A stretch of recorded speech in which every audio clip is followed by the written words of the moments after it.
Coucou mes abonnés, bienvenue encore une fois de plus sur ma chaîne YouTube Aéroport du Congo-Ça. Si c'est ta première fois de passer par là, n'hésite pas de t'abonner, de rester toujours scotché. Et pour vous les anciens abonnés, je vous dis 1000 fois merci. Merci pour votre temps, merci pour votre amour. Merci pour vos partages et merci également pour vos commentaires.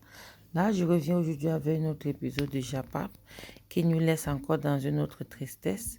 Nous, on a un frère africain, togolais précisément, et sa jeune dame qui ont eu une affaire de divorce au tribunal depuis l'année passée, depuis 2020, et que le tribunal a finalement tranché l'affaire le 21 septembre et donné la garde exclusive à la dame.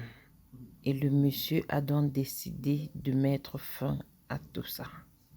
Le monsieur en question que vous voyez, c'est celui qui est sur la photo et voilà la femme en question. Ça, c'est la femme quand elle était enceinte et le monsieur à côté avec les deux enfants. Le monsieur a donc décidé qu'il ne peut pas vivre cette humiliation. Il ne peut non plus vivre loin de ses enfants. Il ne peut pas faire ses enfants et il n'a même pas accès à ses enfants. Qu'est-ce que le monsieur a donc décidé? Il a donc décidé d'arrêter tout, celle de deux enfants que vous voyez. L'enfant de 3 ans et 5 ans. Et après, pour les enfants lui-même, il a donc décidé de mettre fin à sa propre vie aussi. Et cette affaire, elle lui est vraiment traumatisée, qu'il n'a pas pu supporter. Et il n'a pas accepté voir ses enfants vivre hors de lui et qu'il n'aurait pas accès à ça. Le monsieur a vu qu'il ne pouvait plus continuer dans la même lancée. Qu'est-ce qu'il a fait donc au final? Prendre sa vie pour ses enfants. Quelle tragédie. Quelle douleur. Et là, je ne sais pas donc ce que la femme doit donc décider, ce qu'elle doit même penser, puisque c'était après le divorce que le monsieur a donc décidé de faire, de poser cet acte. Maintenant, la femme, après le divorce, même tes enfants, tu n'en es plus, sauf le reste de ça.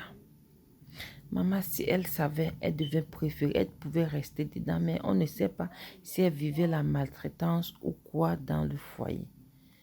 Par moment, on conseille la femme que si ça ne va pas, c'est mieux de divorcer. Mais au final, regardez donc où le divorce l'est donc amené. C'est vraiment cruel, pénible, douloureux pour une mère de perdre ses deux enfants comme ça en un jour. Et perdre encore son ex-mari puisqu'ils sont déjà divorcés. Officiellement, son ex-mari, c'est que tu deviens veuve en même temps. Et tu n'en as même plus tes enfants qui pouvaient au moins se t'essuyer les larmes. Franchement, mes chers frères et sœurs, cette histoire, c'est vraiment difficile à y croire et à y comprendre. Coach Amon souvent, les chics disent souvent que cette histoire est digne d'un film récambolé du genre qu'on ne peut même pas expliquer. Il y a quoi à la famille de l'homme? Et par moments, je me pose la question, comment, puisque ce sont des chrétiens en plus, ce sont des chrétiens, ça c'était le jour du baptême de la plus petite. Comment des chrétiens aussi peuvent penser à ce niveau? Ou c'est la douleur du divorce qui lui est pris sur le coup, ou c'est la douleur que la femme a eu la garde exclusive des enfants qui lui est poussée à faire ça. Là, on ne comprend plus. On ne comprend plus. Quelle tragédie. Il y a quoi à la famille de l'homme? Il y a quoi à la femme aussi qui devient veuve et en même temps qui perd ses enfants? Beaucoup de courage à vous.